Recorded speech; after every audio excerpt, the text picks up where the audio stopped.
Gente, bom dia de novo, né? Quem entrou depois, bom dia a todos. Especial para mim retomar essa cooperação de compartilhar algo. Eu estou com uma palavra, né? Gerando uma palavra há mais ou menos uns 60 dias, né? E pedindo a Deus uma autorização, né? Uma oportunidade de compartilhar com vocês, com os irmãos. E não tem sido fácil, né, guardá-la, mas chegou o momento da gente compartilhar. A gente entrou nesse turbilhão de situações, né, que foram se emendando. Teve essa perspectiva da nossa também crise financeira, aí associada junto com a questão do coronavírus, aí a gente parou as reuniões, continuamos mantendo alguns serviços, mas de modo geral tem sido um grande desafio, né, para nós continuarmos pensando em igreja, continuarmos pensando em missão, em propósito, e não tem sido fácil. Mas no meio de todo esse cenário tem sido muito especial ver também a mão de Deus, né, a mão de um cuidado especial de Deus. E eu vou compartilhar um pouco mais do que a gente está percebendo. Parece que tem alguém aí com dificuldade de entrar, né? Vamos deixar eles entrarem. Me ajuda aí.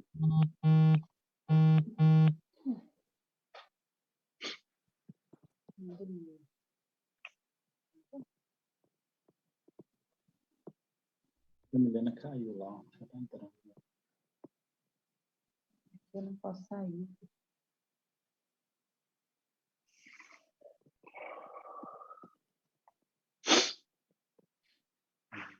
Pode continuar, Davi. Pode ir? Não tem ninguém pedindo acesso agora. Pedir, eu coloco. Beleza. Mas especial né? E tem sido especial também esse serviço de todos, né? Desse compartilhar, ouvir a percepção de mundo de cada um, respeitar a opinião também de cada um. Tem sido um momento de amadurecimento também para nós. Em 2017, nós nos reunimos com algumas pessoas aqui, eu já estava morando nesse apartamento, e nós compartilhamos, né, uma visão, um propósito que Deus nos deu, de uma base, né, uma base missional, uma base de serviço, que o funcionamento iria ser um pouco mais ampliado do que o serviço do corpo. Só recapitulando para quem chegou há pouco ou não está há muito tempo com a gente, nós vivemos uma experiência de igreja institucional, bem institucional. Depois nós fomos para Citrolândia, experimentamos um contexto de igreja bem orgânico, casa, e também uma base missional, uma base de serviço à comunidade, junto com essa igreja. E as duas coisas ficaram extremamente misturadas, né? O social com o evangelho propriamente dito, pregação do evangelho. Então, tinha estudo bíblico e também intervenções sociais no mesmo local. Isso não é ruim, mas a gente foi amadurecendo na perspectiva e percebendo que a ação em prol do próximo é uma resposta honesta ao verdadeiro evangelho. Mas se você não tiver essa resposta, ainda assim é evangelho. Então, tem muitas igrejas, muitos grupos que se justificam como igreja fazendo obra social. E a igreja, por si só, ela já se justifica porque ela é uma instituição, ela é um organismo do próprio Deus, né? A qual Cristo é o cabeça. Mas toda pessoa honesta que se envolve com Deus, que se envolve com o verdadeiro evangelho, ela também pensa no próximo. Só que isso ali em Estrolândia ficou extremamente misturado, né? Fundiu. Quando nós íamos para Sabará e abrimos a comunidade Pão da Vida, nós tentamos dar um passo de apoio ou de serviço mais específico à igreja, né? À pregação do evangelho, ao ensino, ao pastoreio, ao cuidado de pessoas, ao discipulado, ao mentoreio. Então, foi isso que aconteceu. E pausamos essa energia que nós gastávamos mais intensa com relação. Não quer dizer que nós não fizemos ou não tivemos iniciativas, né? Mas fizemos numa proporção menor.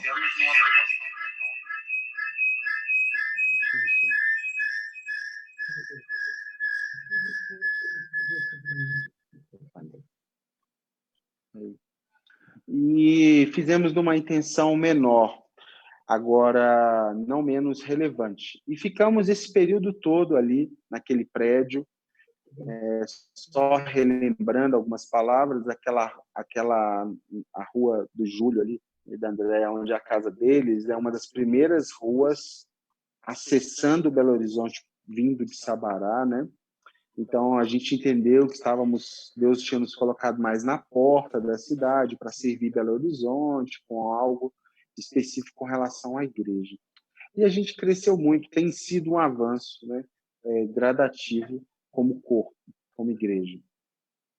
E com todas as dificuldades, ainda assim vemos uma verdade, uma essência que nos une, né? Que faz com que a gente sonhe junto. Quando foi em 2017, ou seja, a gente ainda estava vivendo esse período, Deus nos mostrou uma outra perspectiva mais intencional com relação ao serviço da cidade.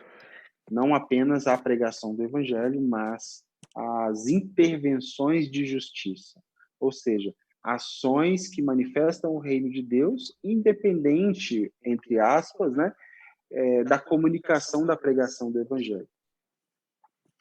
E aí nós desenhamos aquele desenho que eu mostrei para vocês, né? Uma base missional, uma casa onde a gente poderia acolher pessoas, onde a gente poderia ter trabalhos, fazer atendimentos, ter casa de oração, ter uma sala de música, enfim. Então, mostrou várias coisas, a gente anotou e ficamos gerando esse período para que isso acontecesse. Em 2019, eu não sei exatamente o momento, se ele estiver aí nos ouvindo, estiver com a gente aí, ele pode colocar ali, se ele lembrar. O Maurício, né, o Maurício da Jaqueline, teve um sonho com a gente, que a gente, como igreja, como grupo, nós estávamos reunidos numa casa, né? E ele fala que a impressão é que a movimentação nessa casa era muito mais leve, né? As coisas funcionavam muito mais leve, era menos pesado. E o sinal do tempo que isso iria acontecer, ele falou para a gente, é que a Rebeca estava grávida, né? Nessa parte eu gelei todo, né? Esfriei. Mas ele deu essa palavra para nós guardamos no coração e continuamos gerando. Quando chegou 2020, agora, a Simone, do Tiago, teve um sonho bem próximo do nosso fim ali naquele espaço, né, que a gente se reunia. A Simone, do Tiago, teve um sonho, e esse sonho, ela via a Rebeca grávida.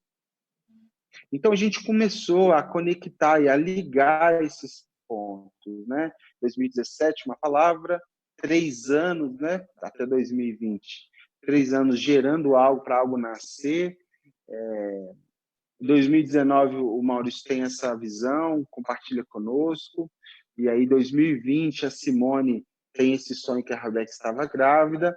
E aí, justamente no momento que as coisas estavam muito difíceis, que a gente precisava entregar o prédio, então começamos a orar. Falei, Deus, talvez seja esse o momento de coisas novas se cumprirem, né? Tivemos também o problema recorrente da fidelidade financeira, né, que decorreu também na entrega do espaço. Foi coisas que foram se unindo. E o Bruno e a Lídia nos procurou há um tempo atrás, há pouco tempo atrás, e a Lídia, em especial, me perguntou o que eu estava entendendo para a igreja, para a comunidade, para o grupo das pessoas. Aí eu compartilhei com ela, falei, a gente tem uma palavra lá atrás, né, de 2017, de uma base missional, mas também tivemos uma palavra antes de 2017, que foi ir para aquele lugar e pregar o evangelho, né, uma porta aberta para a cidade. Parece que esse tempo dali, daquele espaço, está se findando, e a gente queria amadurecer, né, para um outro cenário. E ela passou mais uns dias, ela não respondeu assim do que se tratava, mas passado alguns dias ela nos contactou de novo falando que tinha uma oportunidade de uma casa para a gente alugar, né? E o que eu achava da ideia e tal, para mim ir lá olhar a casa. E aí, irmãos, e aí tive muita paz, né? Fui eu, a Rebeca, o Bruno e a Lídia, mais alguns irmãos, 2 irmãos, e tive muita paz, parece que Deus estava costurando esse cenário, e a gente entrou, né, de cabeça, entendendo que era o tempo de cumprir isso. Ou seja, estamos hoje fechados com um novo espaço para a gente cuidar de pessoas e ser também cuidado por Deus ali, né? Apesar de nós, Deus nos agraciou de novo com um lugar muito especial. E aí tem vários projetos acontecendo ao mesmo tempo, sonhos, né? Que a gente vai compartilhando aos poucos. E nós seguramos essa palavra também, porque precisávamos de pegar a chave, de assinar contrato, tá tudo certo, para não acontecer de inocular, né? De perder essa palavra. Um ponto que eu queria ressaltar, irmãos, é que eu já participei de 2 plantações de igreja, né, 2 comunidades. A gente começou algo ali na casa do Júlio, que não começou ali, mas na casa da avó do Tiago, passou por outros cenários e foi até a casa do Júlio, depois da casa do Júlio e do André foi para o espaço. E no espaço nós refizemos a perspectiva de teologia bíblica da igreja, eclesia, tudo. Então eu participei de 2 momentos de plantação de igreja. E eu vou dizer para vocês, não se compara a pressão que eu tenho sentido para gerar esse novo lugar, né? Esse espaço. Não tem sido fácil. Sonhos, visões, tanto boas quanto de resistências, né? Interferências do mal mesmo na nossa saúde, no nosso sono. Então, mediante eu lembro que dias antes da Lídia fazer esse contato, eu fiquei uma semana, mais ou menos, sem conseguir dormir direito, né? Eu compartilhei isso com alguns irmãos aqui para orar e tal. E eu chamei a Rebeca e falei assim, olha, normalmente, quando isso acontece, é porque tem algo muito bom para acontecer, muito bom para vir. E, graças a Deus, isso tem acontecido. O que nós temos sonhado para esse lugar, irmãos?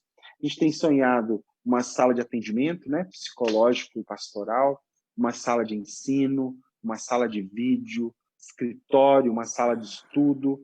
Lá tem uma cozinha, vai ter um quarto de hospitalidade muito bom para a gente receber pessoas de fora, e casais pontuais, sala de oração, sala de música.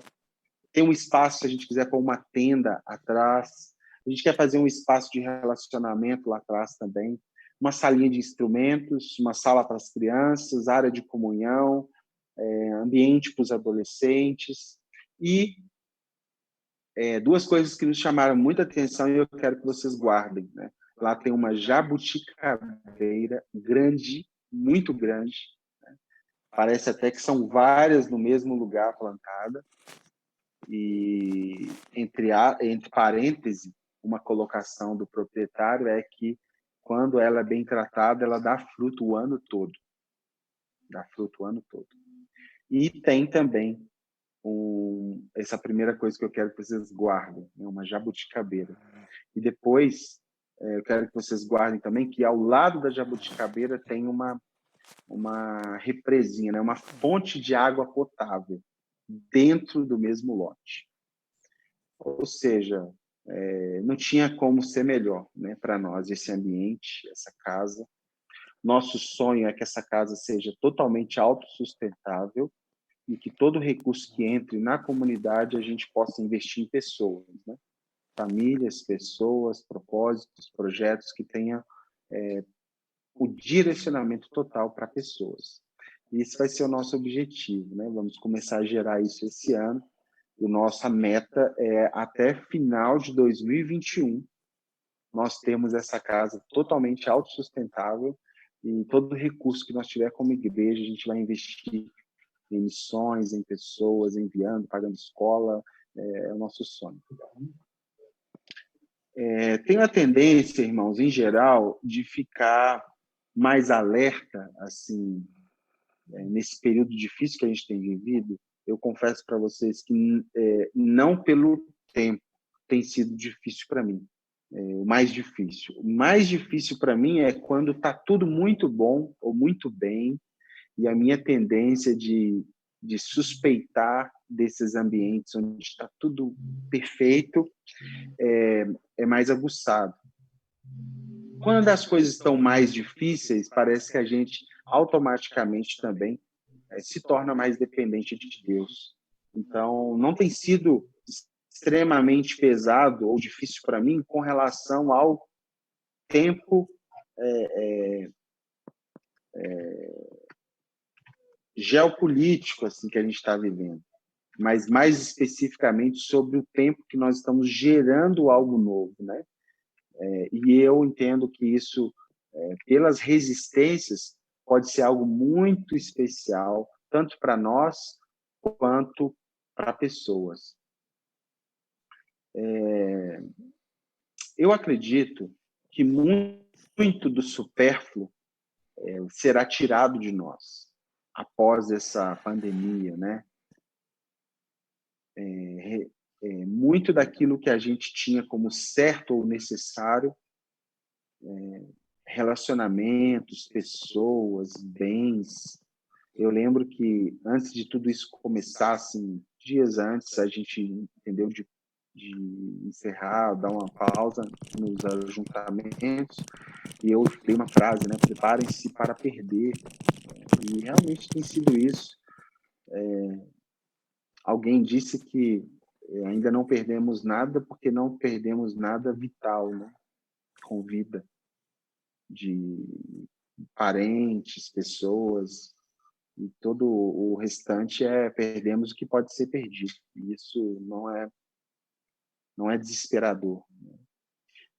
Mas eu acredito que nós podemos ser melhores após esse período, porque relacionamentos foram provados, relacionamentos podem ser aprofundados e também podem ser tirados também, coisas de nós que têm um valor ou um tamanho que não deveria. Acredito também que nós vamos ter um valor mais apurado para as pequenas coisas. Coisas que a gente fazia antes com desdém terão um valor muito especial, né, para todos nós. E por isso eu desejo e incentivo vocês a continuarem olhando para Deus, né, olhando para aquilo que Ele pode fazer em nós, tendo esperanças, tendo expectativas, porque nesses cenários de caos, normalmente, o sol volta a brilhar muito forte, né? O desejo da humanidade por um Deus real, né? Fica mais claro, mais nítido ainda nesses ambientes, né? Nesses cenários. Antes de eu entrar propriamente no texto, eu quero dizer, né, se você vai perceber que em alguns minutinhos, a Pri pode confirmar aí, a sessão vai cair, e aí, assim que ela voltar e que vocês voltarem, eu compartilho um pouco mais, tá bom? Talvez a gente vai ter que fazer isso mais de uma vez. Eu não sei quanto tempo a gente vai durar, mas eu tenho algo do coração aqui para compartilhar com vocês. Enquanto isso, eu queria orar. Eu queria que você orasse comigo, que você me ajudasse e orasse comigo por tudo isso que eu já compartilhei aqui, por tudo isso que pode acontecer e pode abençoar tanto a nós quanto a muitos da nossa cidade. Paizinho, obrigado por estar no governo, no controle da nossa vida, em especial da nossa comunidade, dos nossos irmãos. O Senhor é o Deus da história, o Senhor é o Deus que nunca perdeu o controle, nunca perdeu uma batalha se o Senhor não quisesse perder. O Senhor nunca deixou de cumprir os seus propósitos na vida de alguém que também desejava cumprir os seus propósitos. E aqui estamos nós. Esses dias eu tenho lembrado da oração de Isaías, quando ele olhava de um alto lugar para o povo e dizia: ai desse povo, ai desse povo, ai dessa cidade. Mas quando ele contempla o seu trono, ele começa a orar: ai de mim. Ai de mim que sou imperfeito, ai de mim que tenho os lábios impuros e habito num povo de impuros lábios.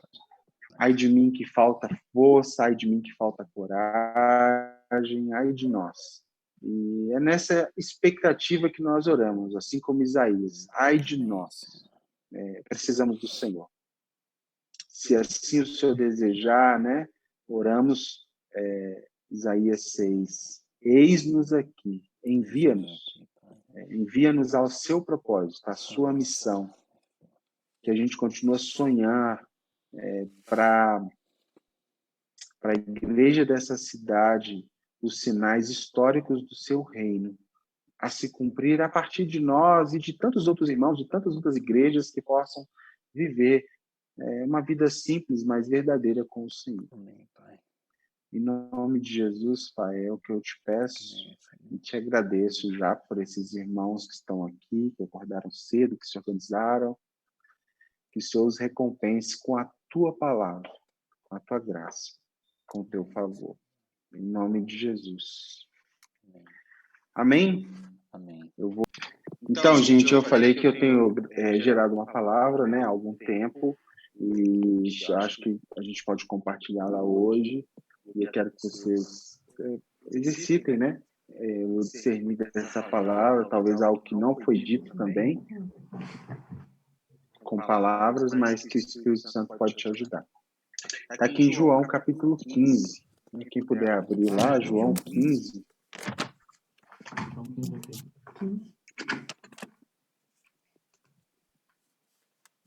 João 15, a partir do 1.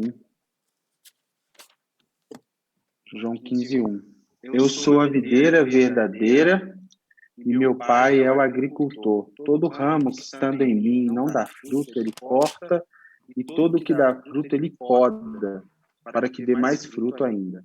Vocês já estão limpos pela palavra que lhes tenho falado. Permaneçam em mim e eu permanecerei em vocês. Nem ramo por si mesmo, se não permanecer na videira. Vocês também não podem dar fruto se não permanecerem em mim. Eu sou a videira, vocês são os ramos. Se alguém permanecer em mim e eu nele, esse dará muito fruto, pois sem mim vocês não podem fazer coisa alguma. Se alguém não permanecer em mim, será como o ramo que é jogado fora e seca. Tais ramos são apanhados, lançados ao fogo e queimados. Se vocês permanecerem em mim, as minhas palavras permanecerem em vocês, pedirão o que quiserem e lhes será concedido. E meu Pai é glorificado pelo fato de vocês darem muito fruto e assim serão meus discípulos. Como o Pai me amou, assim eu os amei, permaneçam no meu amor.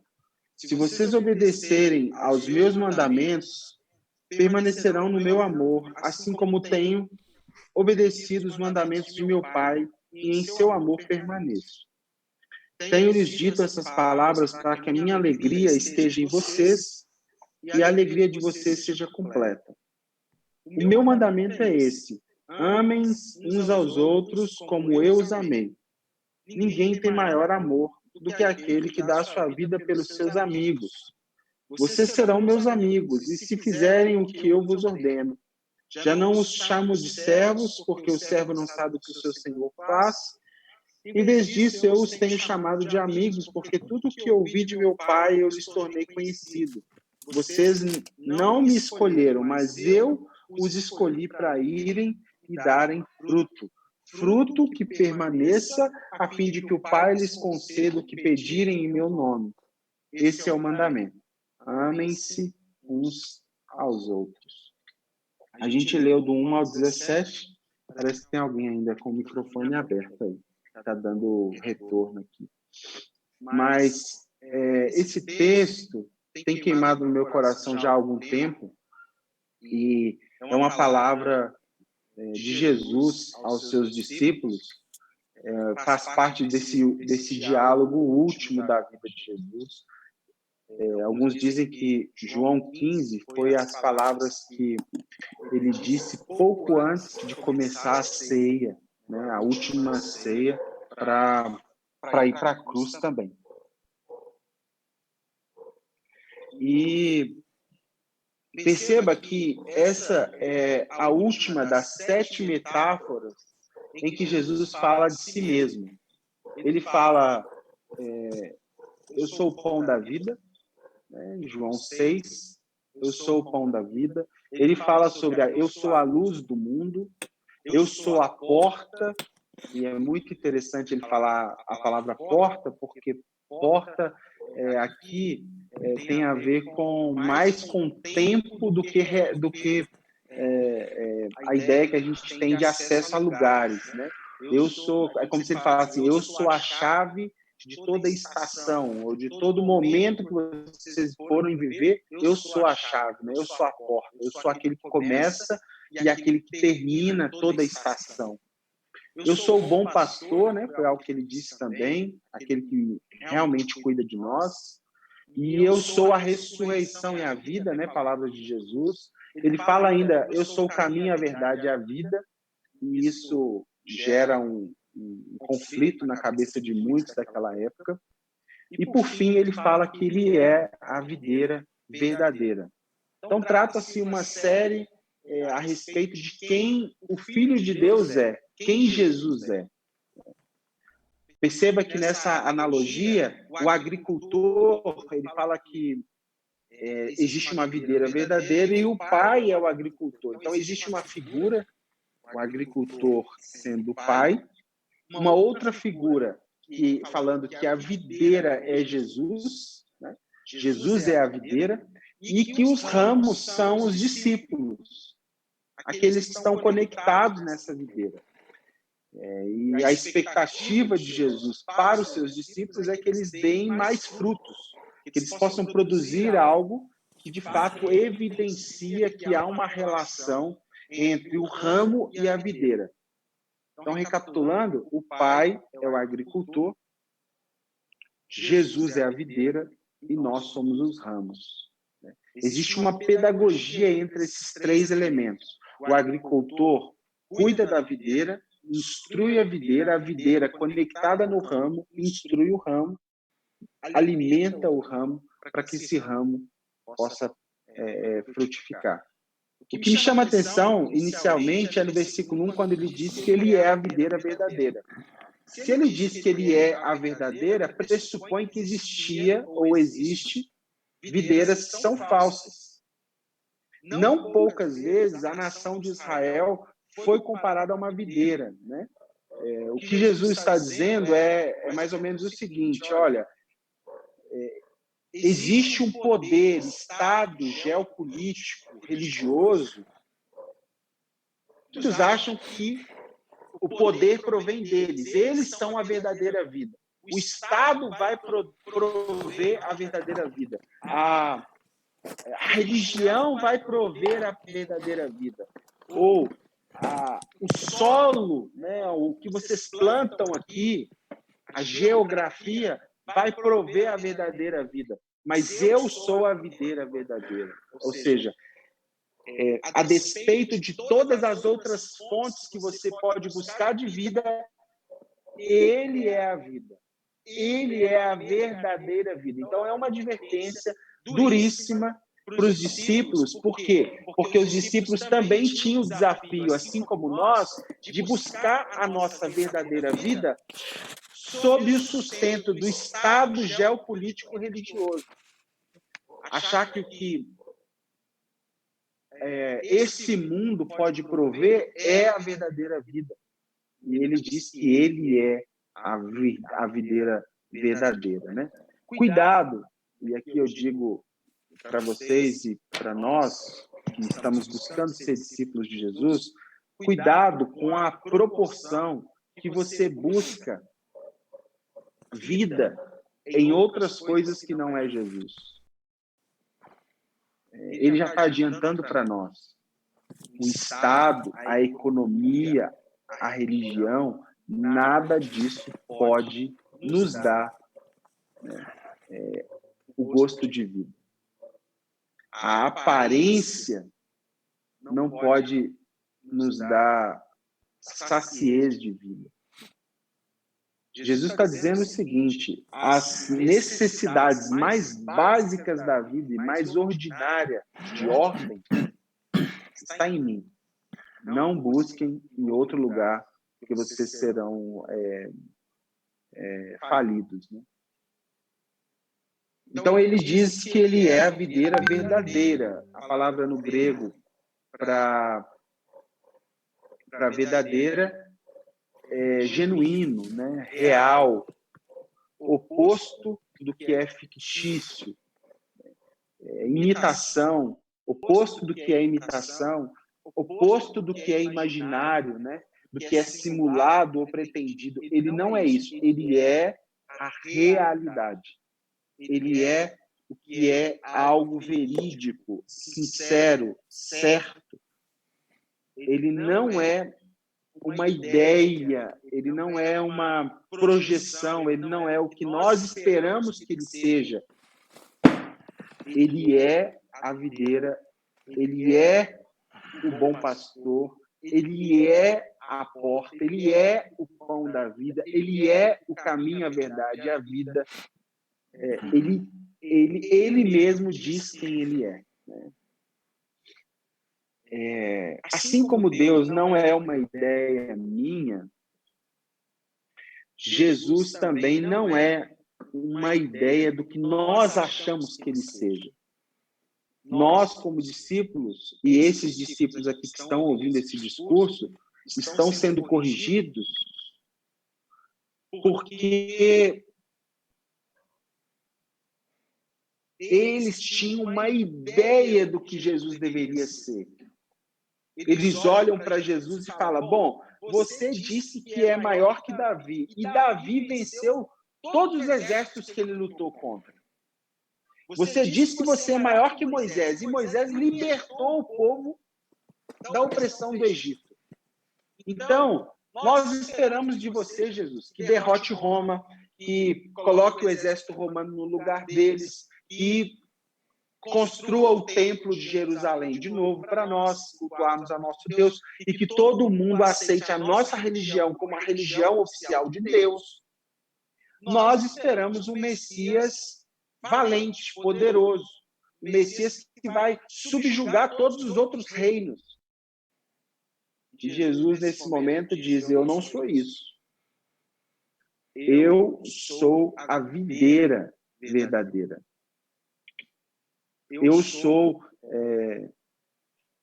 o que eu sou, usando a mesma expressão de Deus quando se apresenta a Moisés. Eu sou o que sou. O que isso significa? Que Jesus não é o que nós desejamos que ele seja. Jesus, ele é o que ele é. E nós podemos correr o risco de criar também um Jesus à nossa imagem, à nossa semelhança. Um Jesus que atende às nossas expectativas. e que, se isso estiver distante da realidade de quem ele é e do que ele está fazendo, nós sairemos frustrados. Os discípulos aqui estão sentados, ouvindo do próprio Jesus, e ainda assim, na cabeça deles, a ideia que eles tinham de Jesus era outra, diferente do que de fato Jesus era. Eu quero sinalizar, quando ele diz que ele é a porta, né?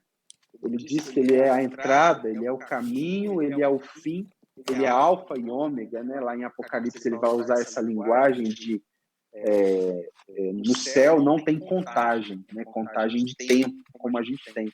Mas é como se ele falasse assim, olha, da onde você está, você é um átomo de vida na criação, né? um pingo de vida na criação, o que tem para trás sou eu e o que tem para frente sou eu. E o que tem para frente da frente sou eu. E o que tem no fim sou eu também.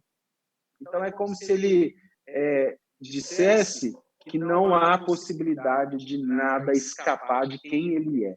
Ele é a oportunidade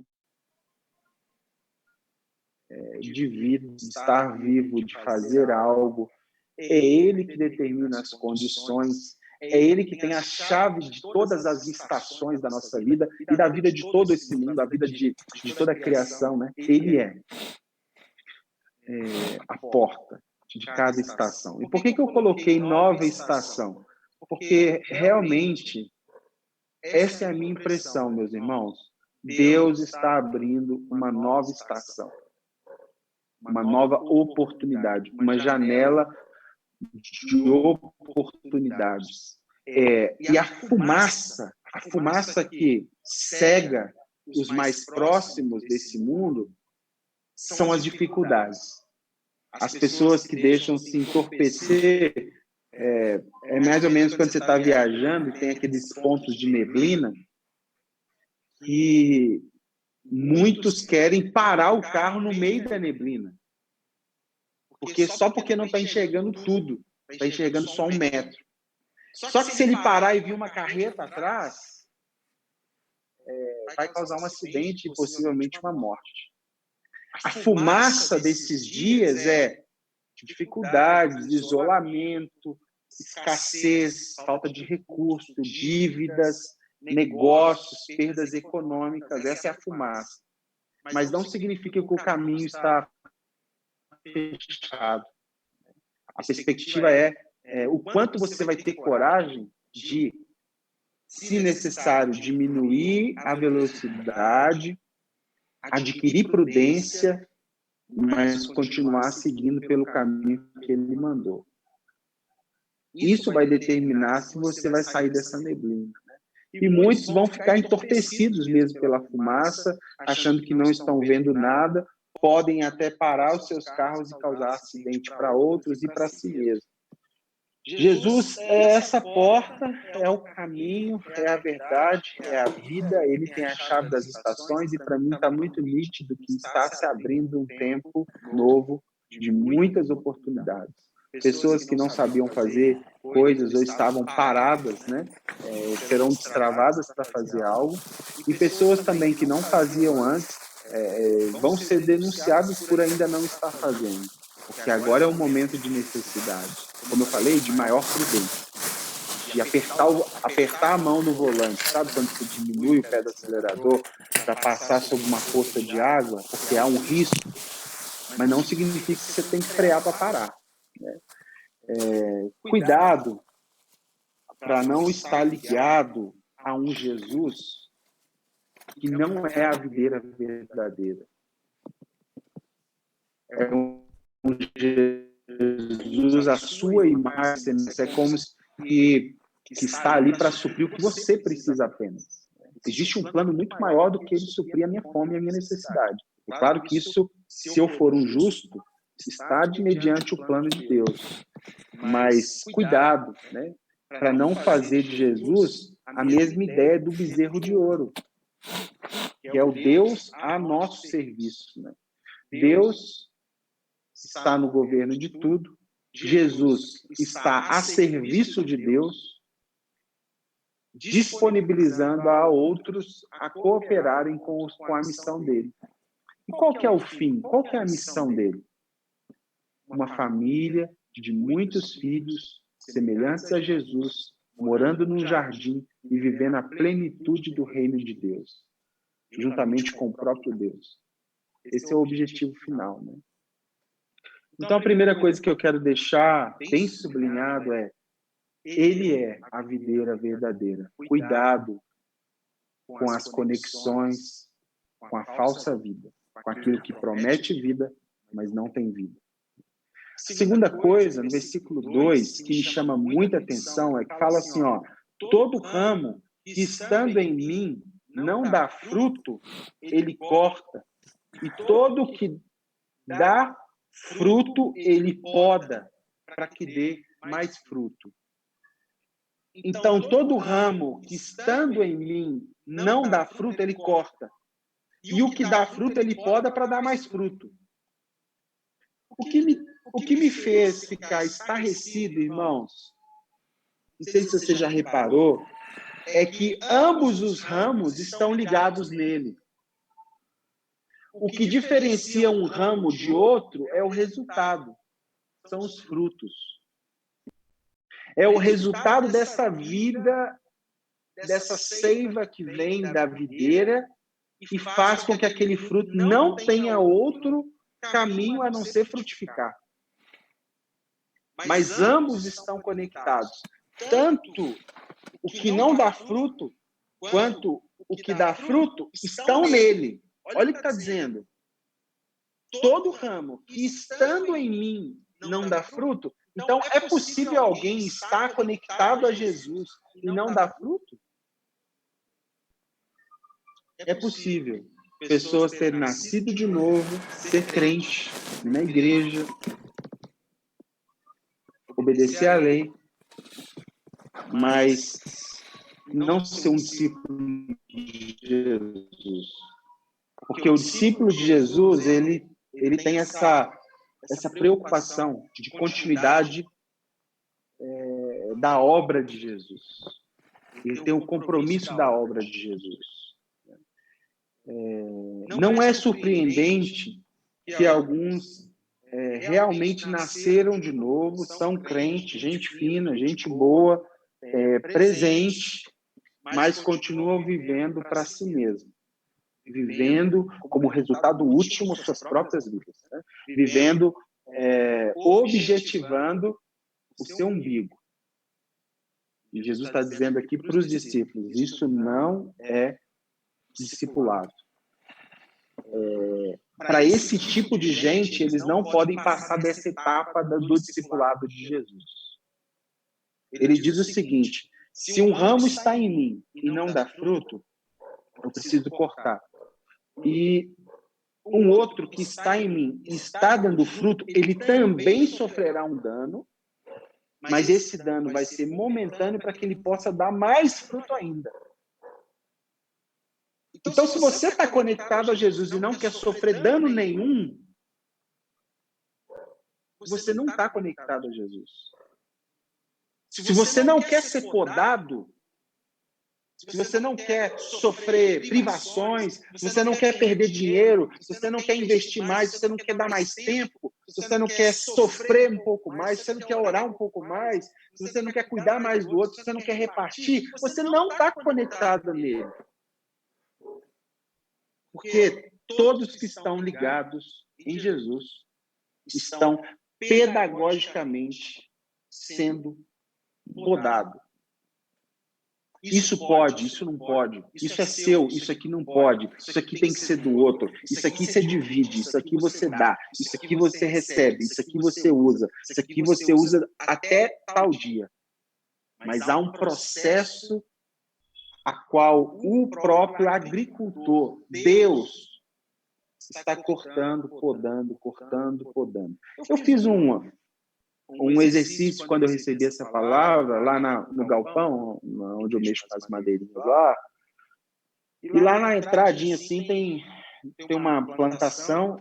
E aí eu peguei a tico-tico, né, a ferramenta lá, e comecei a cortar a árvore. deve ter uns 50 dias que eu fiz esse corte. E eu recebi essa palavra de manhã, fui para lá, peguei a tico-tico e falei, eu vou podar essa árvore aqui para me ver o cumprimento dessa palavra na prática. Aí o que eu fiz? Eu cortei, irmãos, sem dó. Dizem que alguns falam que quando você quer fazer uma poda boa, você tem que chamar seu vizinho, porque aí o vizinho tem dó da sua planta, né? Quando você corta com dó, ela não... Quando você poda com dó, ela não cresce, né, como deveria.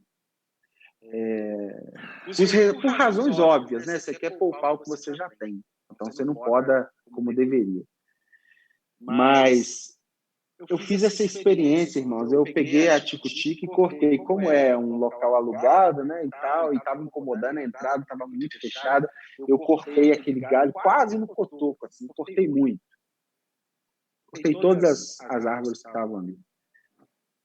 Podei as plantas e cortei as árvores. Peguei os galhos secos, os galhos que ainda estavam verdes, e joguei no mato, assim, de frente. E logo, passado alguns dias, assim, 2, 3 dias, veio uma chuvinha, aquela chuvinha que deu aí. Irmãos, com uma semana, o local onde eu tinha cortado já estava brotando de novo. Estava saindo folha. E de frente, aonde eu joguei aquele mato, aquela cor verde que havia nele no dia da poda, estava marrom seco.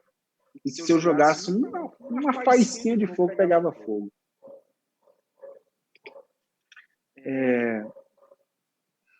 Por que eu estou falando isso? Não há possibilidade de nós passarmos do ponto que nós estamos, ou que nós chegamos, como igreja, como comunidade, que é um serviço mais aberto, de benefício de pessoas, de pregação do evangelho, sem um processo de corte ou de poda. Quem será cortado? Os que nunca frutificaram. Esses precisarão ser cortados. Cortados e lançados fora. E essa será a nossa oração. E aqueles que já deram frutos, ou que estão dando fruto, esses serão podados. Podados não para morrer, mas podados para que possam dar mais fruto. Detalhe, quem fará a poda não são pessoas. Isso é um detalhe importante. O texto diz que o pai, o agricultor, faz o corte. O agricultor faz a poda. Então, não é a questão de o David, o Paulo, o Guilherme chegar para alguém e dizer, você está fora. É uma questão de nós orarmos a Deus e o agricultor pedagogicamente sofrer, causar o dano, causar o corte, causar a poda. Essa experiência com a palavra aqui, poda, né, ele conecta com a capacidade dos discípulos acolherem as palavras que já foram liberadas, ou a palavra, né? A palavra. Essa experiência com a palavra é representada com a poda, né? Parece que ele está falando de uma limpeza, né, que é feita de ano a ano nas árvores frutíferas, porque quando você corta os ramos inúteis, doentes ou mortos, algo melhor nasce no lugar. Para quem cultiva a planta viva, só existe planta viva, né, mas existe de plástico também, mas quando quem cultiva a planta sabe que se você não podar aquele ramo doente, ele começa a adoecer os outros. E essa poda, né, faz com que a planta tenha mais vigor, mais força, mais vitalidade, e ele tem estrutura para dar mais frutos. O objetivo principal da poda é aumentar o vigor da planta, manter o seu porte, suprimir os ramos doentes e mortos e obter uma colheita com regularidade. Guarde essa palavra, regularidade. Não tem a ver, pessoal, com ramo rebelde. com ramo desregrado. Ramo que faz o que quer da vida, vive o que quer da vida, dorme com quem quer da vida, gasta dinheiro com o que quer da vida. Não tem a ver com ramo desregrado. Esses, mesmo que tenham frutos, eles serão podados para que eles cresçam numa dinâmica de ordem, no mesmo segmento, para que ele não atrapalhe outros, para que ele não seja uma pedra de tropeço para outros, né? Os discípulos aqui, eles tiveram que escolher sujeitar a um corte ou sujeitar a uma poda. E essa é a pergunta para nós. Você hoje se enquadra mais a um corte ou uma poda? Entendendo que o modo de Deus agir conosco, ele sempre tem um fim desejado, um fim abençoador, né? Um fim de vida eterna. O objetivo último dele é fazer com que a gente tenha uma vida igual a dele, uma vida com gosto de vida.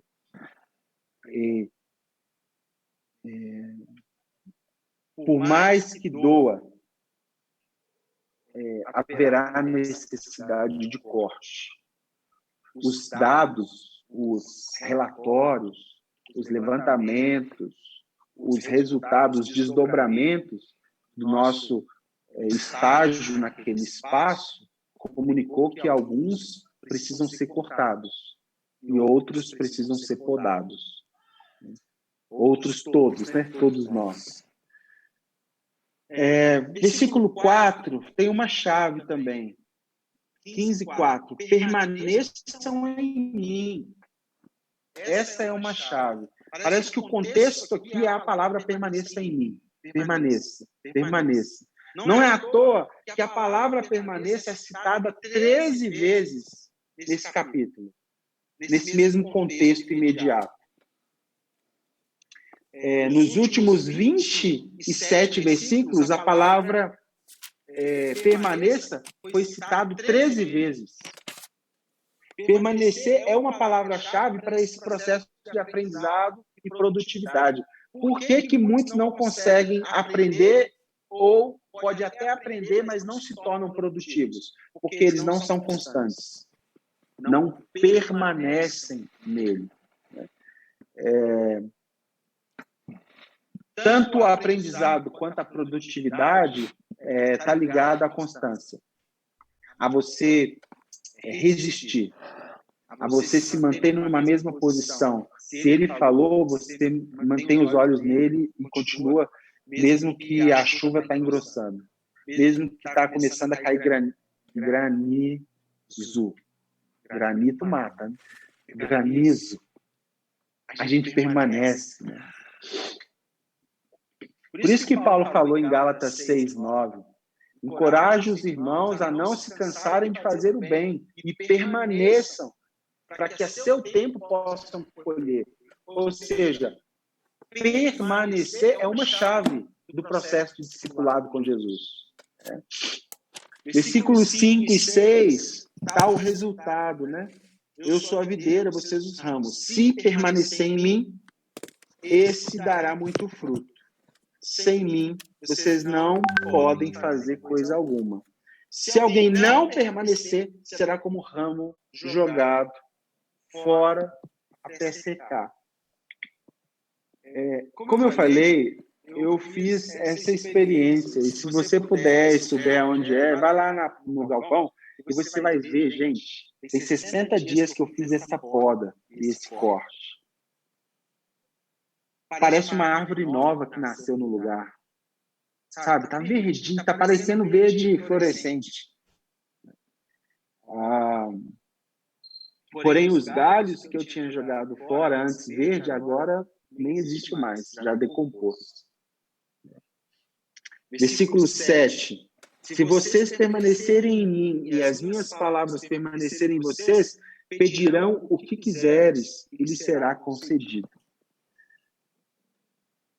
Jesus está falando isso para os discípulos. E o que a melhor versão diria o seguinte: se vocês pedirem em conformidade com quem eu sou e em conformidade com o que eu estou fazendo, eu não tenho como negar vocês.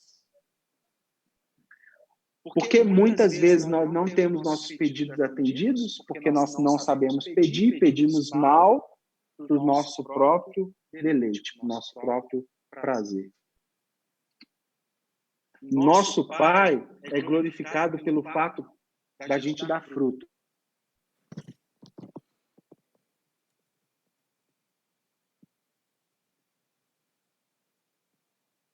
Eu tenho meditado muito numa frase, né? E ela vai ser tem sido, né, um lema para mim esses dias, que é: sem exigência não há desenvolvimento. E esse é um carimbo para esse novo tempo que a gente vai viver como grupo, como base, como missão. Sem exigência não há desenvolvimento. E nós vamos precisar crescer nessa perspectiva de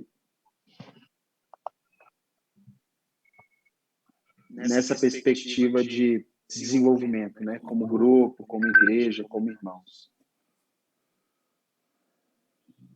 Bom, eu estava falando sobre o versículo 7, né? De permanecer nele. E a melhor versão seria: se você pedir em conformidade com quem ele é, com o que ele está fazendo, ele não pode negar que aquilo aconteça. Normalmente não acontece, porque nós não sabemos pedir ou pedimos mal para o nosso próprio prazer. Jesus está denunciando tudo isso aqui para os discípulos, porque daqui a pouco ele vai cear com eles. Ele vai tipificar a cruz, a morte, né? Em favor opção do Pai. E o versículo 9 também é chave para nós, que ele diz que, como o Pai me amou, assim eu os amei, e permaneçam no meu amor.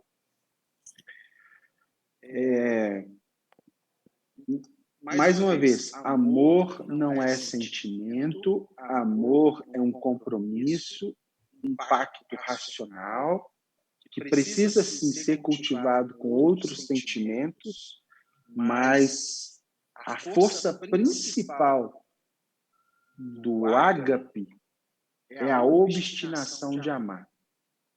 É o amar sem ter retorno. É o dar sem pensar em receber. É não olhar o benefício da ação, mas o princípio da ação. E essa é a forma que Deus nos propõe para amar. Tem gente que diz que nos ama, mas nos ama com um amor sentimental, né? E muitas vezes a gente cobra das pessoas que se relacionam conosco amor numa via de mão dupla. Eu faço isso e te demonstro amor. Se você faz aquilo, você também me demonstra. Esse amor não é o amor que Jesus está dizendo aqui. Jesus está dizendo assim: olha, vocês não merecem o que eu vou fazer por vocês, vocês não têm estrutura para o que eu estou fazendo, vocês não são dignos, mas mesmo assim eu faço porque eu escolho fazer. Eu escolho me doar, né, por vocês. Versículo 14 e 15. Versículo 13. Ninguém tem maior amor do que aquele que dá a sua vida pelos seus amigos. Por que Jesus escolheu a característica da amizade para selar a caminhada dele com os seus discípulos? Por que será? Será foi por acaso ou foi intencional? Você já parou para pensar que talvez Jesus escolheu chamá-lo de amigo porque a amizade não tem hierarquia? A relação pai e filho é uma relação hierárquica. Mãe e filha, chefe, empregado, né? Marido e esposa. Há uma hierarquia. Mas quando você fala amigo, quando uma pessoa é seu amigo, ela pode ter qualquer patente, mas não há patente maior do que amigo, amizade. cara pode ser coronel da Polícia Militar e o outro é o marceneiro. Se eles são amigos, não é uma relação de coronel com marceneiro, é de fulano com ciclano. Eles são amigos. E o que Jesus queria mostrar é que a cabeça dos discípulos ainda funcionava muito hierarquizado. Nós ainda pensamos igreja de forma muito hierárquica. Nós ainda pensamos liderança, pastoreio, irmandade, missão, cristianismo, assim como nós vemos as ordens desse mundo, muito hierárquico. E chegou um tempo onde Jesus falou francamente para os seus discípulos, dizendo que queria que eles chegassem à estatura de amigo. E qual é a prerrogativa para que isso aconteça? Os amigos sempre sabem o que o seu Senhor está para fazer. E não há outro caminho do que não seja fazer junto, né? Caminhar junto para aquele propósito. Pedro, por exemplo, ao ouvir isso aqui, ele pode ter se assustado. Não, o que significa acreditar, né, no que ele está fazendo? Ali na frente ele foi provado e o acreditar foi comunicar via morte, né, de cabeça para baixo, que ele acreditava no Evangelho e acreditava em Jesus. Por que então Jesus quis uma relação de amizade? Porque ele não deseja mais essa relação hierárquica. É claro que há um respeito, um senhorio, mas ele quer nos chamar de amigo. Eu não sei se te assusta, mas o próprio Pai, Deus, teve relações de amizade com seres humanos. Diz a história que um dia Deus estava mais irado com a arrogância e o pecado de uma cidade chamada Sodoma e Gomorra, e ele entende de destruir aquela cidade. Mas como ele tinha um amigo na terra, ele queria desabafar. Pedir conselho. Imagina Deus pedindo conselho para alguém, né? Simplesmente ele queria falar com seu amigo o que ele queria fazer. E ele chega para Abraão. Fala, Abraão, eu não aguento mais aquela cidade e eu vim aqui porque eu já estou assim, né, no limite, e eu vou mandar enxofre naquela cidade. E aí, a ousadia da amizade, né? Abraão põe o dedo e fala, o quê?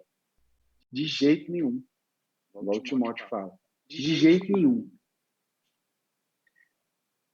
Não faz parte do seu caráter matar o injusto com o justo. Por favor, não faça isso. Vamos negociar aqui, porque nós somos amigos. O que eu posso fazer para que você tenha misericórdia daquela cidade? Então, relações de amizade são as bases da ação de Deus na Terra, né? Foi assim que Jesus transmitiu para os discípulos, foi assim que os discípulos fizeram novos discípulos, e não sei se você repara, desde o começo, é assim que temos tentado embasar nossas relações como igreja, a construção de uma amizade. Porque a amizade ela é menos hierárquica. Não que a gente não tenha que respeitar os cargos, as posições, mas acima de tudo isso está o objetivo de sermos amigos. Indo para a conclusão, em momentos de extremo caos, a iniciativa sempre parte dos improváveis. E a minha expectativa nesses dias não está num avivamento político religioso. A minha expectativa continua nos improváveis. Naquela revolução silenciosa das pessoas simples, dos casamentos sólidos, das paternidades responsáveis, dos abraços sinceros. Eu não espero uma revolução de cima para baixo, do topo da pirâmide para baixo. Pelo contrário, eu espero uma revolução de formiguinha. Daquela que sabe que vai chover, mas levanta de manhã e vai fazer o que tem que ser feito. Se a chuva vir, ela começa de novo no outro dia. E eu me lembrei de uma palavra lá de 2 Reis, capítulo 6, que conta a história de um povo que, assim como nós estamos nesses dias, ficou em isolamento social. Então é o seguinte, eu estava dizendo aqui em 2 Reis que houve um momento que o povo de Israel passou algo muito parecido com o que a gente está passando agora, isolamento social, falta de comida, falta de álcool em gel normal,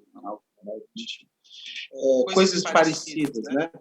Em 2 Reis fala que a partir do versículo 24, houve um rompimento entre uma cidade e o rei do estado. Nessa ocasião, Samaria, que era uma cidade, foi cercada e houve grande fome e terrível sofrimento para aquele povo. A ponto, segundo a Reis 6, 28, do canibalismo, né, aflorar no meio do povo e eles começarem a comer gente viva. Versículo 28 diz a história de uma mulher que um dia cozinhou seu filho e dividiu com outra família, e no outro dia, quando foi cozinhar o filho da outra, a outra não quis fazer, e aí eles levam essa causa para o rei, e o rei está desesperado. O governante não sabia o que fazer. Parece peculiar ou não? O governante estava ilhado. O governante não tinha comando suficiente para resolver o problema. E aí eles recorreram ao profeta. E o profeta diz o seguinte, olha, vocês estão comendo esterco, né, de pombo a preço de filé mignon. Mas amanhã chegará alguns homens que vão abrir as portas da cidade e o suprimento vai voltar para a cidade. E aí ninguém acreditou no profeta, óbvio. No capítulo 7, diz que o profeta vira o prefeito da cidade e fala, olha, porque você não acreditou, você vai ver isso acontecer com seus olhos, mas você não vai comer coisa alguma, porque você não acreditou na profecia que eu liberei. E o versículo 3 do capítulo 7 de 2 Reis começa de forma muito especial. Ele fala assim, olha, havia 4 leprosos junto à porta da cidade. Eles disseram uns aos outros, por que ficar aqui esperando a morte? Se resolvemos entrar na cidade, morreremos de fome, mas se ficarmos aqui, também morreremos.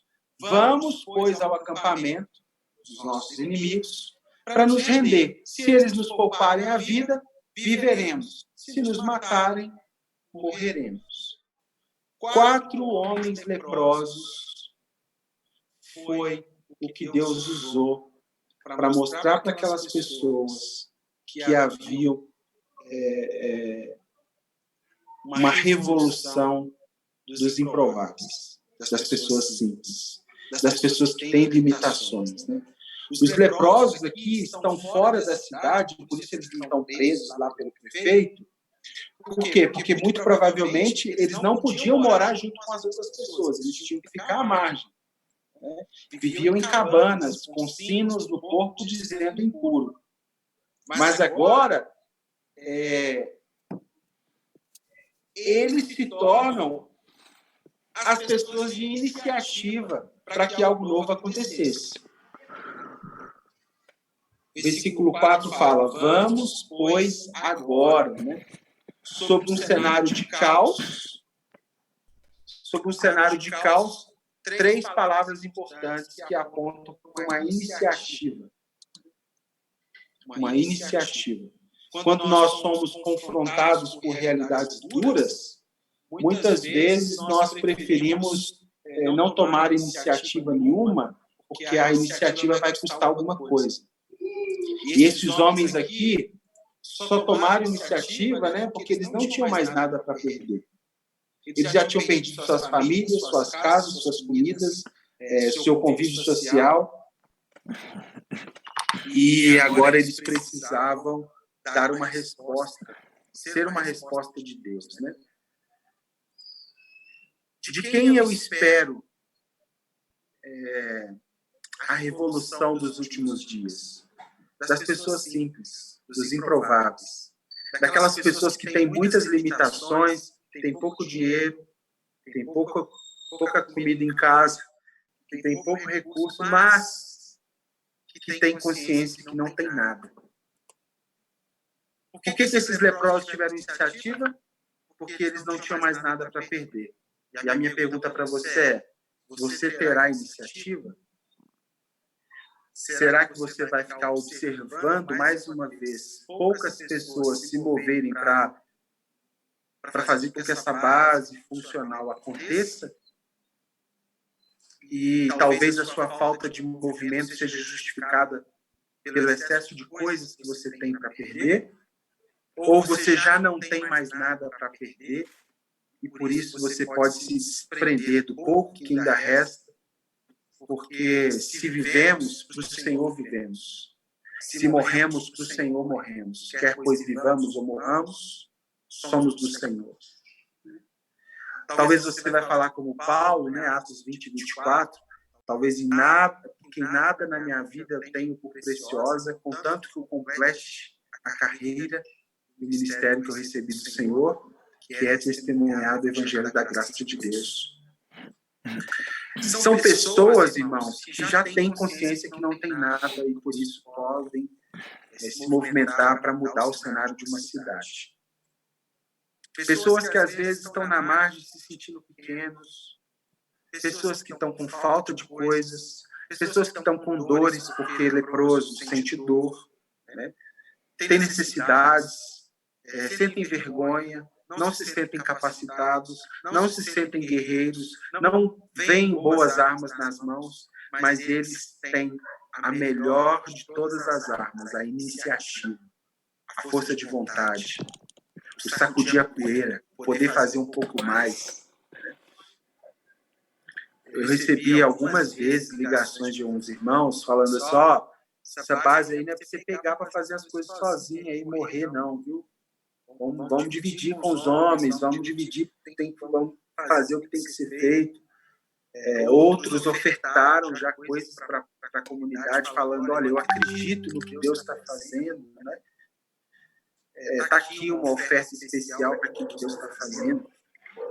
Então, irmãos, eu quero finalizar com duas coisas. Lembra que eu falei da jabuticabeira? A jabuticabeira é uma árvore nativa do Brasil. Olha os detalhes que eu vou dizer. Jabuticabeira nativa do Brasil. E eu acho que ela tem muito a nos ensinar. Ela tem porte médio, muitos galhos que saem do tronco a pouca altura do chão e se desdobram em pequenos ramos, os quais resistem ao peso de um homem com facilidade sem quebrar. Então, é uma árvore aparentemente frágil, mas a força do seu galho é inexplicável mediante seu tamanho.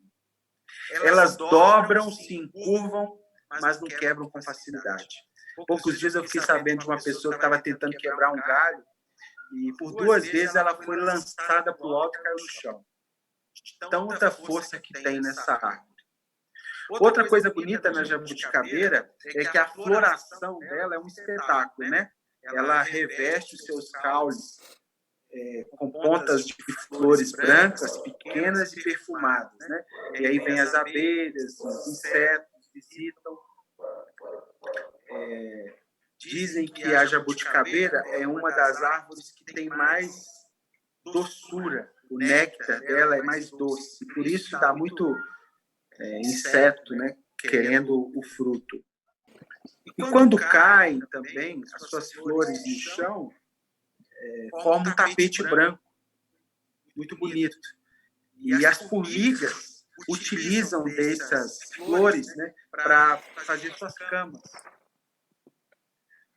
O fruto, a princípio quase invisível, né, porque é uns pontinhos assim, quase microscópicos, começam a aparecer grudado no tronco, e você acha que aquilo não vai dar nada, mas aquilo começa a crescer desde o começo do tronco até a ponta do último galho, tem essa folhinha, né? Abre pequenos poros, gera vida, doçura e um fruto arredondado, né, preto. É um espetáculo lindo de se ver esses frutos nascendo na árvore.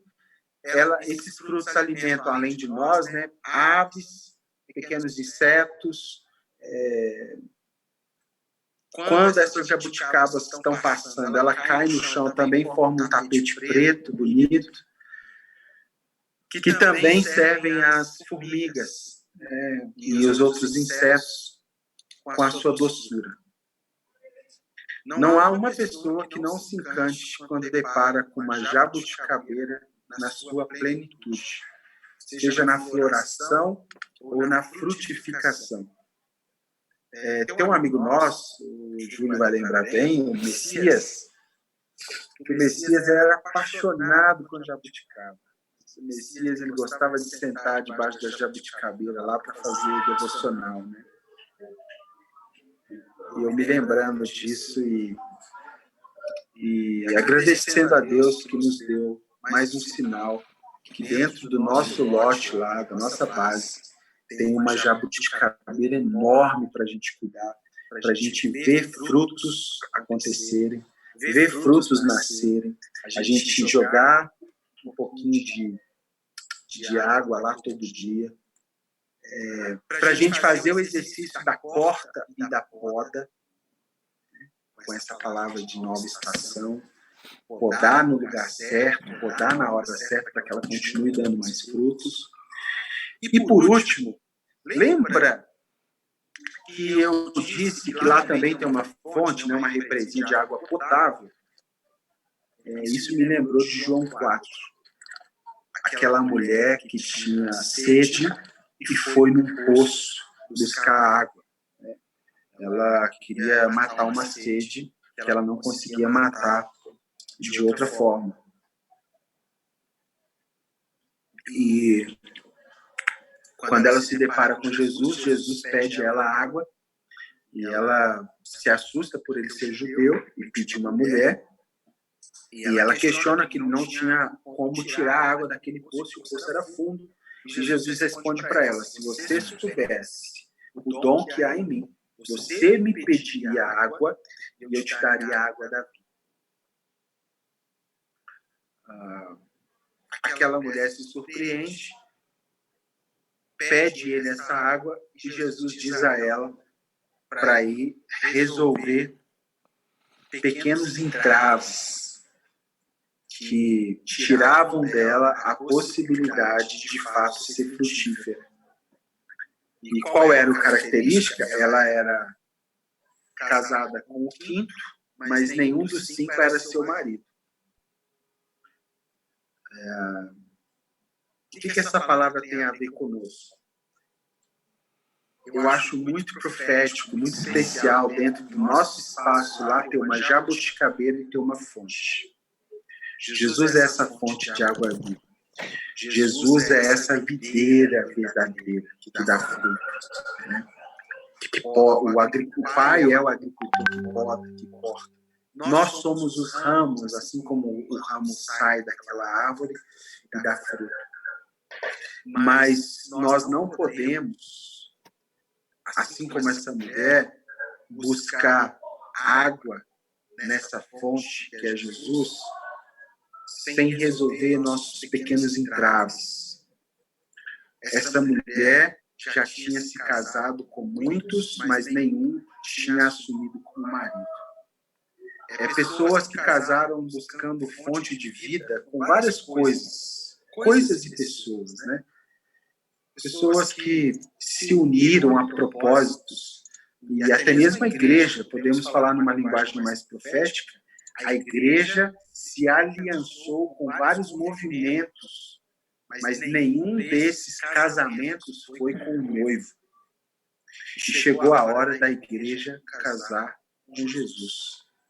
Da igreja de Jesus beber da fonte de Jesus. Esta mulher fica tão maravilhada com as palavras de Jesus, volta, resolve o seu problema e sai pregando o evangelho de Jesus para toda uma cidade. E toda uma cidade se converte. Chegou a hora, irmãos, da gente beber da fonte, que é Jesus, e pregar o evangelho para toda uma cidade, para que uma cidade seja beneficiada pela fonte de água viva, pela videira verdadeira, que é o próprio Jesus. Chegou a hora que o falso é denunciado. Muitas instituições que se baseavam no funcionamento do templo, como essa pandemia tirou o templo, elas não terão força de voltar, porque toda a sua estrutura de gestação, de nascimento, foi gerado no templo. No nosso caso, foi gerado em relacionamentos em casa, em cafés, em contato, em olho no olho. Muitas instituições, assim mesmo reabrindo seus templos, não terão os seus membros novamente. Por quê? Porque muitos desses membros experimentaram do evangelho da vida comum, do cuidar da família, do viver o evangelho junto com outras pessoas. E eu acho que é um momento propício para a gente ser uma videira verdadeira de Jesus e a gente ser uma fonte de água viva para a nossa cidade e expandir o nosso serviço o máximo que a gente puder. Bom, espero que você tenha recebido algo dessa palavra. Eu queria te desafiar a escrever lá no nosso grupo alguma coisa que Deus testificou no seu coração, algo que Deus mexeu com você, que você possa compartilhar com a gente. E a partir dessa semana começaremos a mobilização, a nos mover para esse novo tempo. Espero que pouco menos de 30 dias de expectativa é que a gente já tenha esse espaço pronto para acolher os irmãos assim que as autoridades nos permitirem. Estou animado. Contem com o meu apoio, com a minha oração, com o serviço da minha família. Contem com o serviço desses outros irmãos que já nos servem, o presbitério, a diaconia, os líderes de cada área. Todos estão, de alguma forma, desejosos, né? Todos assim, entre aspas, né? Todos que a gente tem tido contato têm demonstrado a intenção de continuar avançando juntos por esse propósito. Que Deus possa te abençoar nesse instante de domingo e que você edifique uns aos outros com aquilo que Deus te falou. Amém? Deus te abençoe e eu quero encerrar com uma oração de gratidão por essa palavra e eu vou mandar na sequência depois para vocês o escrito para vocês quiserem estudar novamente. Amém? Amém. Pai, obrigado por esse dia, por essa manhã. Obrigado pela paciência dos meus irmãos, pelo esforço deles em estarmos juntos no mesmo horário. Que o Senhor cumpra aquilo que tiver no seu coração. Que o Senhor cumpra a sua vontade sobre a nossa vida. Que o Senhor cumpra a sua vontade sobre a Igreja Pão da Vida e a nossa nacional Casa do Pão. Seja ali um cenário onde o Senhor se torna conhecido a todos os povos, raça, tribo, língua e nação. Seja um lugar de pessoas nascerem de novo e serem bons ramos, frutificarem para a glória de Deus. Em nome de Jesus. Amém. Que Deus te abençoe. Obrigado. E vamos em frente. A vida anda para frente. E eu conto com você, Deus. Amém. Tchau, tchau. Gente, todo mundo dê tchau aí pra gravação, ó. Aê!